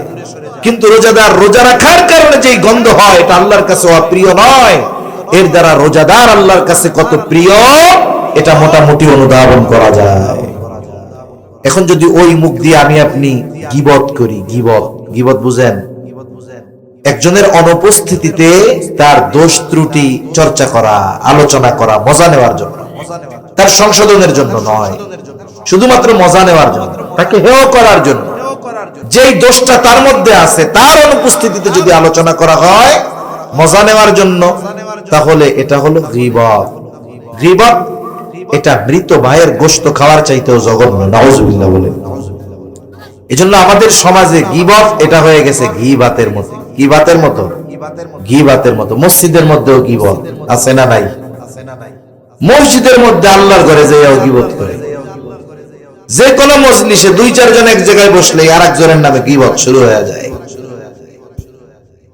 অথচ আল্লাহ রাব্বুল আলামিন বলেন, ওয়ালা ইয়াগতাব বা'দুকুম বা'দা আইয়ুহিব্বু আহাদুকুম আন ইয়াকুলা লাহমা আখিহি মাইতান ফাকারিহতুমুহু। আল্লাহ তাআলা বলেন, তোমরা পরস্পর পরস্পরের গীবত করো না। আইয়ুহিব্বু আহাদুকুম, তোমাদের মধ্যে কেউ কি এটা পছন্দ করো, আন ইয়াকুলা লাহমা আখিহি মাইতা, মৃত ভাইয়ের গোশত খাওয়া তোমাদের মধ্যে কেউ কি পছন্দ করো? আল্লাহ বলেন ফাকারিহতুমু, মৃত ভাইয়ের গোশত খাওয়া তোমরা অপছন্দ করো। অথচ গীবত করার মাধ্যমে কেমন যেন সে মৃত ভাইয়ের গোশত খায়। এজন্য গীবত যদি করি, গুনাহ চর্চা যদি করি, তাহলে তো গাল দিয়া ওই গন্ধ না, বাইরে পচা গোশতের গন্ধ। ঠিক কিনা বলেন? রোজাদারদের স্পেশালিটি কি? রোজাদারদের সম্মান কত আখিরাতে, কিয়ামতে? নবীজি সাল্লাল্লাহু আলাইহি ওয়াসাল্লাম বলেন, ইন্না ফিল জান্নাতি বাবান ইউকালু লাহুর রায়্যান। নবীজি সাল্লাল্লাহু আলাইহি ওয়াসাল্লাম বলেন, জান্নাতের একটা দরজা আছে, সেই দরজার নাম হলো রায়্যান। ওই দরজা দিয়ে কিয়ামতের দিন রোজাদারেরা প্রবেশ করবে। রোজাদার ব্যতীত অন্য কেউ ওই দরজা দিয়ে প্রবেশ করতে পারবে না। এটা রোজাদারদের জন্য আলাদা এক সম্মাননা, সম্মান। ফেরেশতারা আহ্বান করবে, ফাআইনাস সাইমুন, কোথায় রোজাদারেরা, কোথায়? এবার রোজাদারেরা আসবে, ঢুকবে, এরপরে বন্ধ করে দেওয়া হবে। রোজাদারেরা ঢোকা শেষ, আর একটা ব্যক্তিকেও এই দরজা দিয়ে ঢুকতে দেওয়া হবে না। এই যে রোজা রাখতেছি, এটা জাহান্নাম থেকে বাঁচার ঢাল হচ্ছে। শত্রুর অস্ত্রের আঘাত থেকে যেমন ঢালের মাধ্যমে, তীর বর্ষা তলোয়ারের আঘাত থেকে মানুষ নিজেরা রক্ষা করে যুদ্ধের ময়দানে, অনুরূপ ভাবে রোজা হবে তার জাহান্নামের আগুন থেকে বাঁচার ঢাল। as-sawmu junnatun, রোজা হলো ঢাল স্বরূপ। নবীজি জানায় দেন, গুনার মাধ্যমে, পাপের মাধ্যমে এই ঢালকে আমরা নষ্ট করে ফেলতেছি। এজন্য গুনাহ মুক্ত রোজা হবে আমাদের, বলেন ইনশাআল্লাহ। আল্লাহ তৌফিক দান করে। আমি যদি রোজা যথাযথভাবে রাখি, এই রোজা কিয়ামতের দিন আমার আপনার জন্য সুপারিশ করবে। সুবহানাল্লাহ বলুন। হাদিসের মধ্যে আসছে, নবীজি সাল্লাল্লাহু আলাইহি ওয়াসাল্লাম বলেন, আস-সিয়াম ওয়াল কুরআন ইয়াশফাআন লিল আবদি ইয়াওমাল কিয়ামাহ।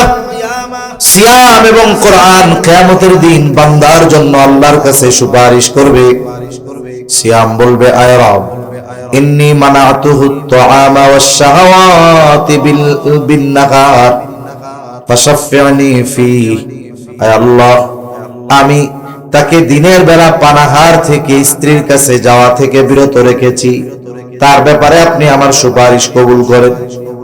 আবার কোরআন আল্লাহর কাছে বলবে, আয় রব, ইন্নী মানাতুহুন নাওমা বিল-লাইল, আমি তারে রাতে ঘুমানো থেকে বাধা প্রদান করেছি, ঘুমাইতে দেই নাই। সে আমাকে তিলাওয়াত করেছে, ফাশাফি'নি ফীহি, আপনি তার ব্যাপারে আমার সুপারিশ কবুল করেন। কোরআন আর রোজা সুপারিশ করবে। নবীজি সাল্লাল্লাহু আলাইহি ওয়াসাল্লাম বলেন, ফায়ুশাফফাআন, আল্লাহ তাআলা ওই ব্যক্তির ব্যাপারে রোজা এবং কোরআনের সুপারিশ কবুল করবে। কিয়ামতের দিন বাপ চিনবে? জোরে বলেন, পরিচয় দিবে? গাড়ে বাড়া দিয়ে জান্নাতে যাওয়ার চেষ্টা করব। এরকমও বলবে, তাফসীরের মধ্যে আসছে যে আল্লাহ সারা দুনিয়ার সব মানুষকে জাহান্নামে দিয়ে হলেও আমারে আপনি জান্নাত দিয়ে দেন। ওই দিন এই কোরআন, এই সিয়াম, রোজা আমার আপনার জন্য সুপারিশ করবে। এজন্য রমজান মাসে প্রথম আমল হলো যথাযথভাবে রোজা রাখা। কিভাবে রোজা রাখা বলেন? যথাযথভাবে। শুধু সারাদিন না খেয়ে থাকলে হবে না, বরং আমাদের সকল ধরনের গুনাহ থেকেও দিনের বেলা বাঁচতে হবে, সব সময় গুনাহ মুক্ত থাকতে হবে। 2 নম্বর আমল, রাসূলুল্লাহ সাল্লাল্লাহু আলাইহি ওয়াসাল্লাম রোজার ব্যাপারে বলেন, মান সামা রমাদানা ঈমানান ওয়া ইহতিসাবা গুফিরা লাহু মা তাকদ্দামা মিন যামবি ওয়া মান ক্বামা রমাদানা ঈমানান ওয়া ইহতিসাবা গুফিরা লাহু মা তাকদ্দামা মিন যামবি। নবীজি সাল্লাল্লাহু আলাইহি ওয়াসাল্লাম বলেন, যে ঈমানের সাথে সওয়াবের আশায় রমজান মাসে রোজা রাখে, আল্লাহ তাআলা তার বিগত জীবনের সব গুনাহগুলো maaf করে দেয়।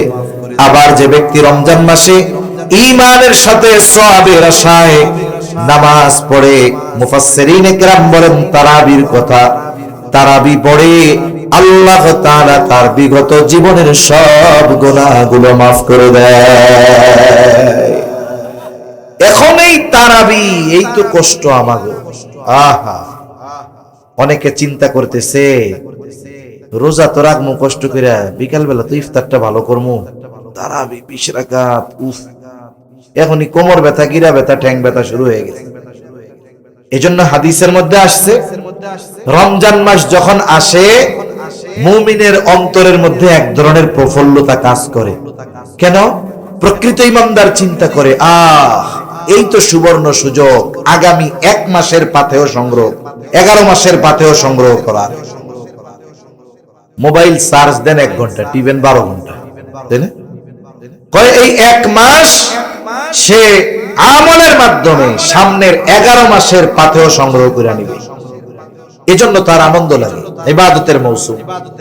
আর মুনাফিক যেগুলা রোজায় যেগুলা মনে করেন ওই ওয়াজে নাই, মাইকে শুনতেছে, যেই কইছি যে কালকে তো তারাবি শুরু, ওর চিন্তা শুরু হয়ে গেছে পরশুদিন তো আর দুপুরে রান্না হইব না। আরে পরশুদিন আর দুপুরে রান্না হবে না রে। আমার মা বোনরা এমনি যা করুক আর না করুক, রোজার মাসে রোজা ঠিক মতো রাখে, ঠিক কিনা বলেন? আর যদি খাইতে চায়, খাওয়ানোর কথা যদি কয়, একবারে সব ডিবিলে ধুইয়া দিব একবারে। বুড়া বেটা হয়েছে, খাটাস, কবরের মধ্যে ঠ্যাং একটা গেছে, এখনো রোজা রাখে, অথচ পোলাপান রোজা রাখতে, এখন ওনার টেনশন শুরু হয়ে গেছে, খাইতে হইব কই, কেমনে খামু, এই যে টেনশন শেষ। ওই তারাস বাজারে দেয় সুন্দর মতো পদ্মা আছে, খাস পদ্মা, ওর মধ্যে যে খেয়ে টেয়া বাইরে বের আছে না নাই কোন। এজন্য যারা মুনাফিক, নবীজি সাল্লাল্লাহু আলাইহি ওয়াসাল্লাম বলেন, এই রোজা যখন আসে এটা তাদের জন্য কষ্টের কারণ হয়ে যায়। এখন এই যে রোজার মাস, তারাবি পড়তে হবে, আমাদের অনেকের চিন্তা শুরু হয়ে খতম তারাবি কেমনে পড়বো। আবার যদি খতম তারাবি পড়ে হাফেজ সাহেব, তাইলে অন্য মসজিদে কয় মিনিট হয় হিসাব করে, 8টায় শুরু করছে তারাবি, ও গো 8:30 শেষ, আমাকে 3 মিনিট বেশি লাগছে, 8:33। হাফেজ সাহেব এসে, হাফেজ সাহেব আমরা কিন্তু বাইরে যেতেছি, আমাকে 25 মিনিটে শেষ করা লাগবে, আছে না নাই কোন? আপনারা কে কইছে খতম তারাবি? আপনি সূরা তারাবি পড়েন বাড়ি গিয়ে আস্তে আস্তে। হাফেজ সাহেব কোরআন তিলাওয়াত করবে, কয় মিনিট বেশি লাগে শুদ্ধভাবে পড়লে? হাফেজ সাহেব সুন্দর মতো 1.5 পারা যখন প্রথম 6 দিন পড়বে, প্রতি পারায় সে যদি 30 মিনিট সময় নেয় তিলাওয়াতের জন্য, রুকু সেজদা এগুলা তো আর কমানোর সুযোগ নাই, নাকি সেজদা 2টার জায়গায় 1টা দিলে হয়ে যাবে? মাশাআল্লাহ হবে, 2টাই তো দিবে। কমপক্ষে রুকুর মধ্যে সুবহান রাব্বিয়াল আযীম 3 বার তো বলবে নাকি? সুবহান রাব্বিয়াল আলা কমপক্ষে তো 3 বার বলবে নাকি? এইগুলা তো আর কমানোর সুযোগ নাই। তিলাওয়াত কতটুকু দ্রুত পড়া লাগে? 1 পারা হাফেজ সাহেবরে যদি 1.5 মিনিট করে প্রতি পৃষ্ঠায় সময় দেওয়া হয়, তাহলে সে মোটামুটি দ্রুততার সাথে শুদ্ধভাবে পড়তে পারবে। আর যদি সে প্রতি মিনিটে 1 পারা 1 পৃষ্ঠা পড়তে চায়, পড়তে পারবে, কিন্তু পরিপূর্ণ শুদ্ধ আর স্পষ্ট ভাবে হবে। এখন দেখুন, সে যদি 20 মিনিটে পড়ে, আর যদি 10টা মিনিট সময় আমরা বেশি দেই, তাহলে তিলাওয়াত সুন্দর হবে। কোরআন তিলাওয়াত করলে শুধু সওয়াব হয় তা না, কিছু তিলাওয়াতকারী তিলাওয়াত যখন করে কোরআন তারে লানত দেয়। বলে আল্লাহ কারে পড়াইছেন আমারে পড়ার লেগে? রেইলি হাফেজ আছে, শুরু করে মুসল্লি কিচ্ছু বুঝলো, কোনো লাভ হইছে? কমপক্ষে তো শব্দগুলো স্পষ্ট উচ্চারণ হতে হবে। যারা শুনতেছে তাদের শব্দগুলো মুখস্থ নাই, তবে শব্দটা বুঝতে তো হবে। এতটুকু ভাবে যদি কোরআন পড়ে 10 মিনিট সময় বেশি লাগে, কয় মিনিট? এখন 20 রাকাতে 10 মিনিট একবারে লাগে না 20 বারে লাগে? তার মানে প্রতি রাকাতে কয় মিনিট বেশি হয়? 30 সেকেন্ড। কয় সেকেন্ড? আধা মিনিট। আরে ভাই, এই আধা মিনিট সময় প্রতি রাকাতে বেশি দাঁড়াইতে আপনার আমার ঠ্যাং ব্যথা হয়ে যায়। আহা, এটা বড় দুঃখের ব্যাপার। এজন্য আমরা মানসিকভাবে প্রস্তুতি নিব, কোরআন শোনার জন্যই তারাবি পড়ব। কোরআন নিজে পড়তে পারতেছি না, তারাবিতে শুনতেছি। রাসূল সাল্লাল্লাহু আলাইহি ওয়াসাল্লাম জিবরাইল আলাইহিস সালামরে শুনাইছেন। জিবরাইল আলাইহিস সালাম আমার আপনার নবীজিকে আমলি কাজ, ফেরেশতার আমল, জিবরাইল আলাইহিস সালামের আমল। এজন্য আমরা তারাবিতে হাফেজ সাহেবদেরকে তাড়াহুড়ো করতে বলবো যে দেখেন একটা মাস আমরা কোরআন শুনতেছি, আপনি আমাদেরকে শুদ্ধভাবে দৃষ্টিরতার সাথে সবকিছু ঠিক রেখে যতটুকু তাড়াতাড়ি পড়া যায় এর চাইতে দ্রুত পড়ার দরকার নাই। তাহলে তারাবিটা আমরা একটু রিল্যাক্সে পড়ব, সময় নিয়ে পড়ব, সুন্দরভাবে শুনবো ইনশাআল্লাহ। 3 নাম্বার, যেহেতু কোরআন নাজিলের মাস, এই মাসে আমরা কোরআনের জন্য সময় বেশি দিব। সারা বছর সময় হয় না, চেষ্টা করব রমজানে কমপক্ষে 1 খতম কোরআন পড়ার। অনেকে আছে প্ল্যানিং না থাকার কারণে শুরু করে খুব জোশ নিয়া, লাস্টে কিছুই হয় না। প্রথম দিন 4 পারা, পরের দিন 3 পারা, এর পরের দিন হত্যা পড়ছে, আর পড়ে না। আর গিয়া সবে কদরের দিন ধরছে, একটু 27 রমজান, মাস শেষে হয়েছে মাত্র 10 পারা, শেষ করতে পারেনি। ওইটা বাদ দিয়ে প্রত্যেক দিন কম কম হোক, কিন্তু ধারাবাহিক ভাবে হোক। হাফেজ সাহেব ডেলি 4 পারা পড়বে। যারা কোরআন শরীফ পড়তে পারেন, প্রত্যেক নামাজে প্রথম 6 দিন পড়বেন, প্রতি নামাজে 6 পৃষ্ঠা করে। কয় পৃষ্ঠা করে? 6 পৃষ্ঠা। ফজরের নামাজে গেছেন, যদি সুন্নাত পড়ে সময় হয় আপনি পড়ে ফেললেন 2 পৃষ্ঠা। ফরজের পরে বাড়ি চলে না আইসা 4 পৃষ্ঠা পড়ে আসলেন। জোহরে গেলেন, লম্বা সময়, 1টায় আজান 1:30টায় নামাজ, 4 রাকাত পড়া 20 মিনিট সময়, আপনি পড়ে ফেলতে পারলেন 6 পৃষ্ঠা। এইভাবে 6 দিন যদি পড়া হয়, প্রত্যেক দিন 5 পৃষ্ঠা করে পড়লে দৈনিক হয় 30 পৃষ্ঠা। হাফেজি কোরআন শরীফের 1.5 পারা। হাফেজ সাহেব প্রথম 6 দিন 1.5 পারা করে পড়েন, এরপরে আপনি 7 দিনের থেকে 1 পারা করে পড়েন। প্রতি ওয়াক্তে 4 পৃষ্ঠা। কয় পৃষ্ঠা? তাহলে 5 ওয়াক্তে 4 পাঁচা কত হয়? 20 হয়ে গেল 1 পারা। দেখা গেল সুন্দরভাবে ধীর স্থিরতার সাথে আপনার মসজিদের তারাবি হাফেজ সাহেবের জবানে 1 খতম শোনা হলো, নিজেও 1 খতম পড়া হয়ে গেল। এজন্য আমলগুলো কম হোক, এটা ধারাবাহিক যদি হয়, এটা আল্লাহ তাআলার কাছে বেশি প্রিয়। এভাবে আমরা কোরআন পড়ব। যারা কোরআন পড়তে পারি না, হাফেজ সাহেব থাকবে, ইমাম সাহেব থাকবে, তাদের কাছ থেকে আমরা একটু কোরআন শেখার চেষ্টা করব। অনেকে আছে অনেক দিন নামাজ পড়ে কিন্তু সূরাগুলো সহি শুদ্ধ নাই। আপনি কোরআন শরীফের সূরাগুলো সহি শুদ্ধ করবেন, সূরা ফাতিহাটা ঠিক করবেন, সূরা নাস, ফালাক, ইখলাস, কুল হুয়াল্লাহ যত সূরা আছে কমপক্ষে শেষের 10টা একবারে শুদ্ধভাবে শিখে নিলেন। অনেক মুসল্লি আছে 30 বছর নামাজ পড়ে, সূরা ফাতিহার প্রথম আয়াতের অর্থ জিজ্ঞেস করলে কইতে পারবে না। অনেক মুসল্লি আছে, মারিফুল কোরআন আছে মসজিদে, একটু খুইলা অনুবাদটা দেখেন যে আল্লাহ কি বলছে, আলহামদুলিল্লাহি রাব্বিল আলামিন কি কইছে আল্লাহ এর মধ্যে, এগুলো একটু পড়েন, একটু ব্যাখ্যা পড়েন, দেখবেন এরপরে ইমামের পেছনে সূরা শুনতেন তিলাওয়াত ফাতিহা আগে যেমন লাগতো, আপনি যখন অর্থ বুঝবেন, একটু ব্যাখ্যা জানা থাকবে, দেখবেন তখন আরো পড়তে শুনতে দুইটাই ভালো লাগতেছে। এজন্য কোরআনের সাথে একটু থাকা যাবে না ইনশাআল্লাহ। কত সওয়াব হবে কোরআন পড়লে জানেন? এক একটা অক্ষর পড়লে 10টা কইরা নেকি হয়। সুবহানাল্লাহ বলে। রমজান মাসে সওয়াবের উপর এমনি সময় আল্লাহ 10 থেকে 700 গুণ বাড়ায়। রমজানে এটারে গুণ দিবেন আরো কমপক্ষে 70 দিয়া, কমপক্ষে 70 দিয়া। প্রথম কত? 10 থেকে 700 তো আল্লাহ এমনি টাইমে দেয়, আর রমজানে কমপক্ষে ওইগুলার সাথে গুণ হবে কত? 70। তাহলে একটা অক্ষর পড়লে কত সওয়াব? কোরআন শরীফ পড়া সওয়াব কামানো যায় সবচাইতে বেশি। এজন্য রাসূলুল্লাহ সাল্লাল্লাহু আলাইহি ওয়াসাল্লাম বলেন, মান ক্বারা হারফাম মিন কিতাবিল্লাহি ফালাহু হাসানাহ ওয়াল হাসানাতু বিআশরি আমসালিহা লা আকুলু আলিফ লাম মিম হারফুন বাল আলিফুন হারফুন ওয়া লামুন হারফুন ওয়া মিমুন হারফুন নবীজি বলেন মান ক্বারাআ হারফাম মিন কিতাবিল্লাহ, যে আল্লাহর কিতাব থেকে একটা অক্ষর তিলাওয়াত করে, ফালাহু হাসানাহ, তার জন্য একটি হাসানা, আর ওয়াল হাসানাতু বিআশরি আমসালিহা, এক হাসানাই হলো 10 নেকি। নবীজি বলেন আমি এটা বলি না আলিফ লাম মিম এক হরফ, বরং আলিফ এক হরফ, লাম এক হরফ, মিম এক হরফ।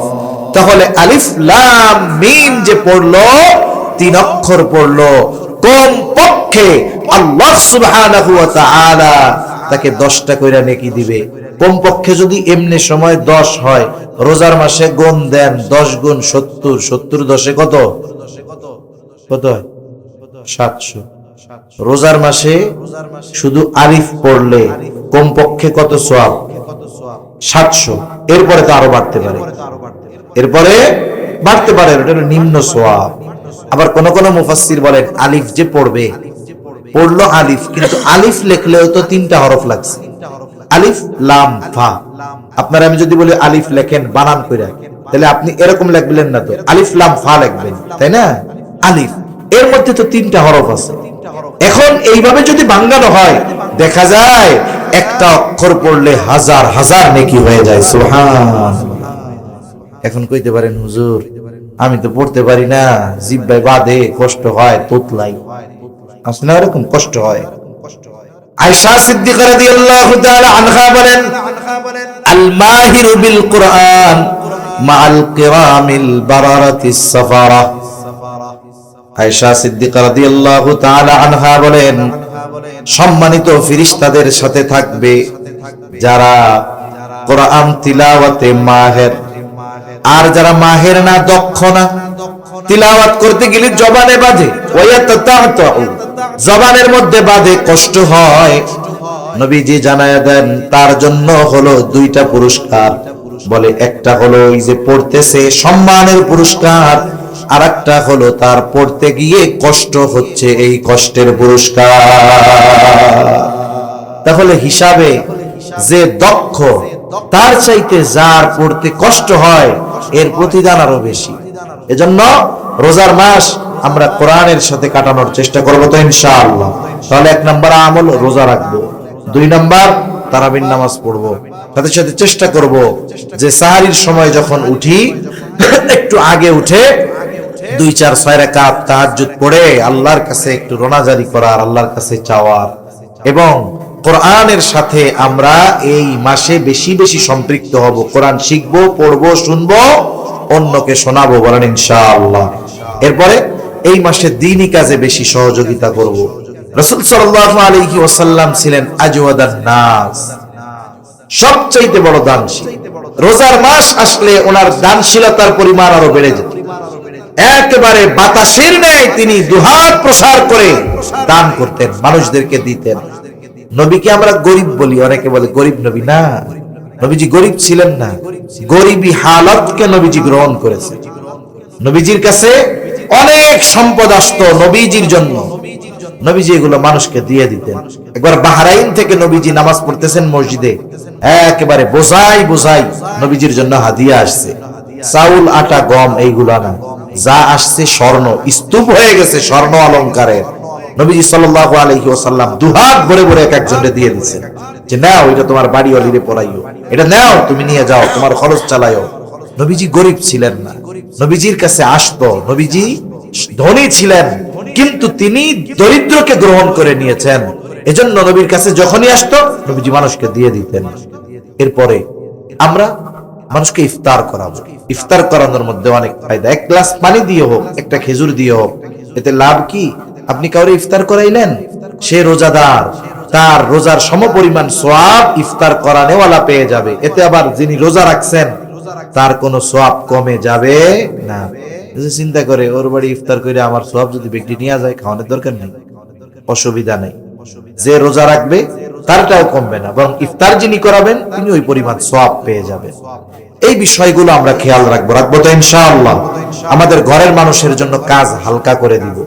যদি কারো বাড়িতে কাজের লোক থাকে, আমরা তার কাজটাকে হালকা করে দেব রোজাকে কেন্দ্র করে। এইভাবে আমরা চেষ্টা করব আমাদের রমজান মাস অতিবাহিত করার। হতে পারে এই রমজান আমার আপনার জীবনের শেষ রোজা, ঠিক কিনা? হতে পারে কি পারে না? পারে। এজন্য রমজান মাস পেয়ে যে গুনাহ মাফ করাতে পারলো না, প্রসিদ্ধ এক হাদিস, নবীজি মেম্বারে উঠতেছিলেন, এক সিঁড়িতে উঠছেন আমিন, দ্বিতীয় সিঁড়িতে আমিন, তৃতীয় সিঁড়িতে আমিন। সাহাবায়ে কেরাম জিজ্ঞাসা করে, ইয়া রাসূলুল্লাহ সাল্লাল্লাহু আলাইহি ওয়াসাল্লাম, আপনি আমিন বললেন 3 বার, কিন্তু কি জন্য বললেন বুঝলাম না। নবীজি তখন 3টা কারণ বলছে। এর মধ্যে একটি কারণ হলো, যেই ব্যক্তি রমজান মাস পেল কিন্তু তার গুনাহ মাফ করাতে পারলো না, সে ধ্বংস হয়ে যাক। দোয়া করছে রুহুল আমিন, আর আমিন বলছে রহমাতুল লিল আলামিন। এই দোয়া কবুল হইছে, কোনো সন্দেহ আছে? কোনো সন্দেহ নাই। সেই রমজান আমাদের একেবারে নিকটবর্তী। এজন্য মা বোনদেরকেও বলবো, যারা আছেন শুনতেছেন, সবাইকে অনুরোধ করব, আর গাফলতির কোনো সুযোগ নাই। সর্বোচ্চ প্রস্তুতি নিয়ে আমরা আগামী রজনী হতে পারে রমজান মাস শুরু হয়ে যাবে। এই মাসটা যেন হেলায় খেলায় গুনায় আমাদের কেটে না যায়। এ মাসটা যেন ইবাদতময় হয়, এ মাসটা যেন কোরআনময় হয়, এ মাসে যেন মসজিদের সাথে আমার আপনার সম্পৃক্ততা বেশি থাকে। এই চেষ্টা আমরা করব তো ইনশাআল্লাহ। আল্লাহ তাআলা তৌফিক দান করেন। জবান খুলে বলি আমিন, আরো জোরে বলি আমিন। এখনই দোয়া করে দিব। দোয়ার আগে সর্বশেষ আল্লাহর ঘরের জন্য, আমার জন্য তো আর না, আল্লাহর ঘরের জন্য কেউ যদি আর কোনো কিছু দিতে চান, একটু মেহেরবানি করে বলেন। আল্লাহর ঘরের জন্য কেউ যদি কিছু আর দিতে চান, একটু মেহেরবানি করে বলেন, কেউ কিছু কি আর দিবেন কিনা। এটা প্রচেষ্টা করতেছে আল্লাহর ঘরের জন্য। রমজান মাস আসলে নবীজি দান করতেন। এখন আপনাদের কাছে অনুরোধ, অনেকে আছে আপনারা দিতে চান শেষে, যে বাহিরের মেহমান আমরা ওনার হাতে দেই, এরকম অনেকে থাকে। এজন্য যদি কেউ চান আমার কাছে আমার হাতে দিতে পারেন, কোনো অসুবিধা নেই। আল্লাহর ঘরের জন্য মেহেরবানি করে দেন। বলেন, নাম কি বাবা? আচ্ছা, নাম প্রকাশে অনিচ্ছুক। এই 2000 টাকা। আর এক মুরব্বী এই যে 500 টাকা। আল্লাহ কবুল করুক, সকলে বলি আমিন। হ্যাঁ দেন। আর যদি কেউ কিছু দিতে চান, এখন নাই, আপনি যদি পরে দিতে চান। হ্যাঁ, 2 ভাই 1000 টাকা, 500 আল্লাহ কবুল করুক, বলি আমিন। তো মেহেরবানি করে বলেন, দিয়া যান, আমার হাতে দিয়া যান। আর যদি এখন না দেন, মেহেরবানি করে লিখিয়ে রাখেন, লিখে রাখতে পারেন। এই যে আর এক মুরব্বী, নাম কি মুরব্বী? মানিক। এক মুরব্বী মানিক সাহেব 1000 টাকা। আল্লাহ কবুল করুক, জবান খুলে বলি আমিন। হ্যাঁ, মসজিদের মুয়াজ্জিন সাহেব, মাশাআল্লাহ, আল্লাহ কবুল করুক।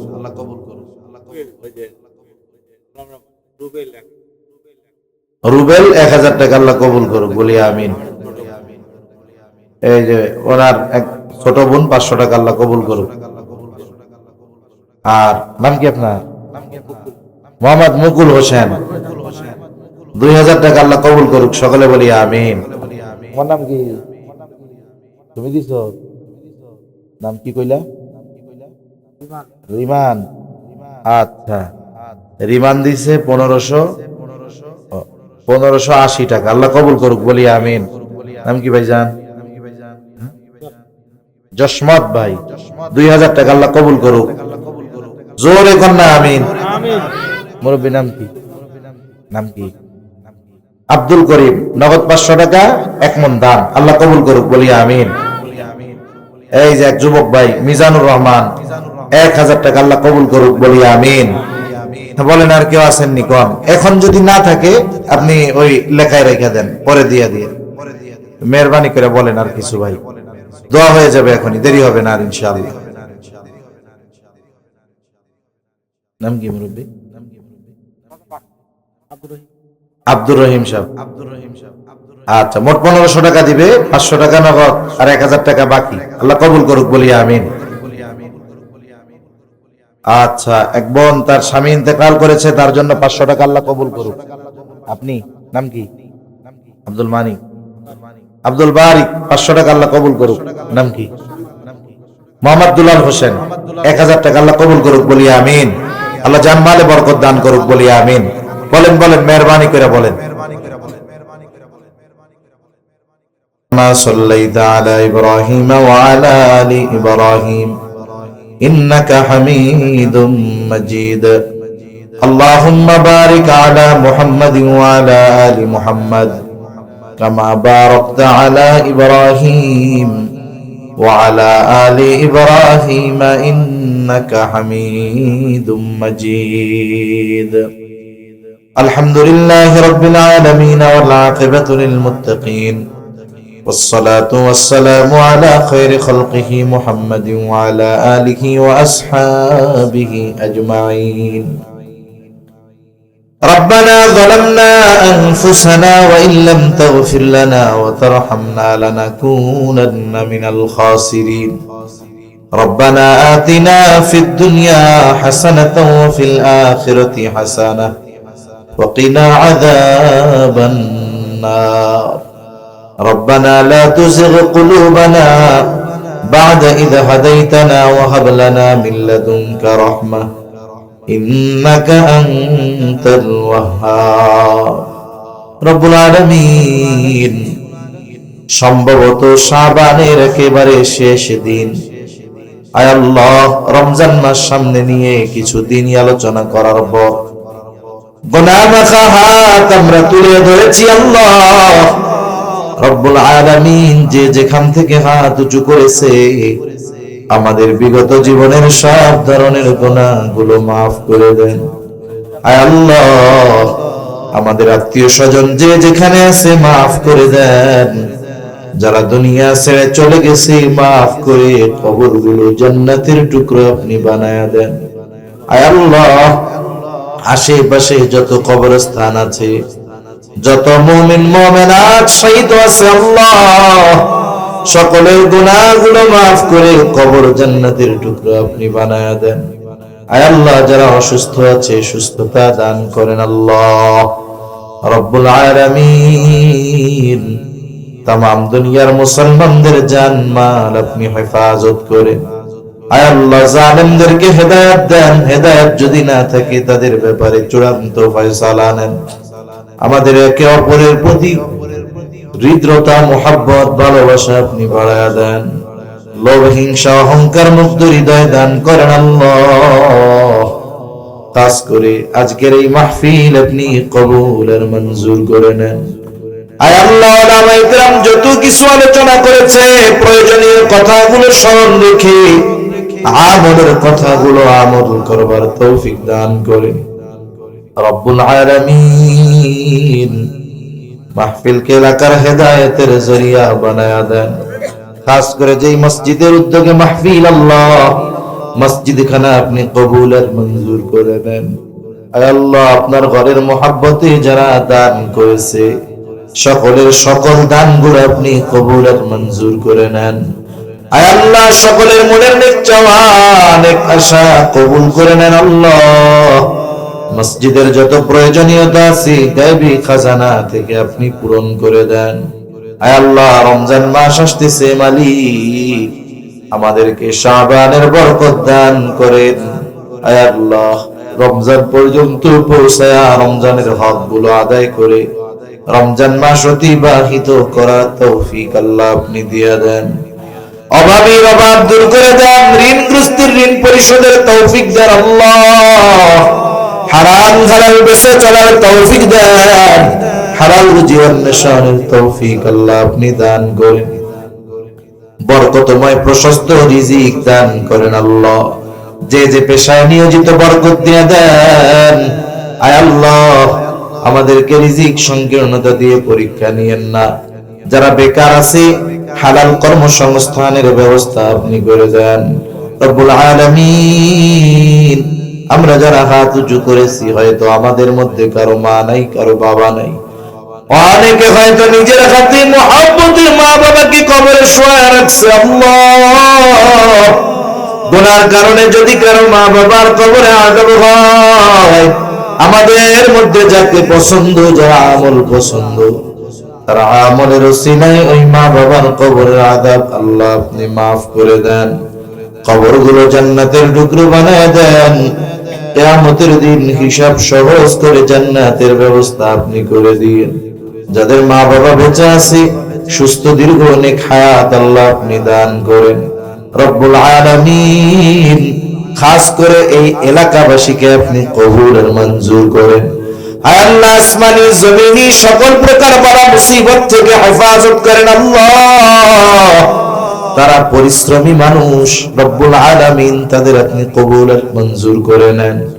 আল্লাহ মা বোনদের কবুল করেন, পর্দানিশীন বানায়া দেন, 5 ওয়াক্ত নামাজ যথাযথভাবে আদায় করার তৌফিক আল্লাহ আপনি দান করেন রব্বুল আলামিন।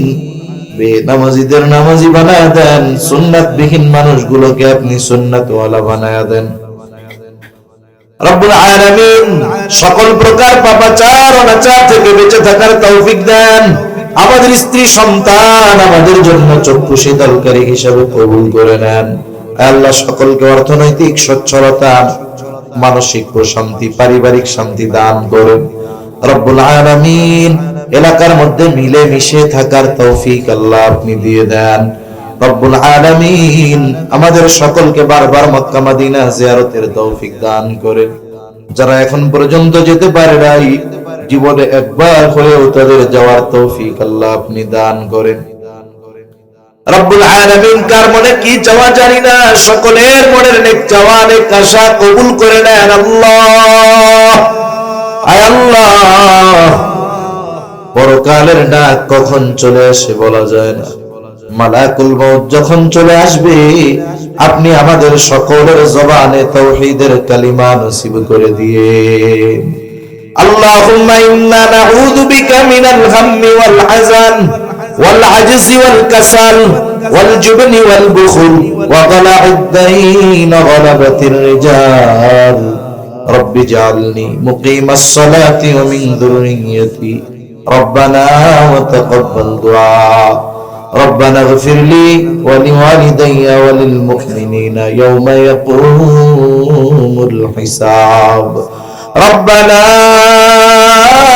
هب لنا من أزواجنا وذرياتنا قرة أعين وجعلنا للمتقين إماما رب ارحمهما كما ربياني صغيرا رب ارحمهما كما ربياني صغيرا وصلى الله تعالى على خير خلقه محمد وعلى آله وأصحابه أجمعين آمين برحمتك يا أرحم الراحمين.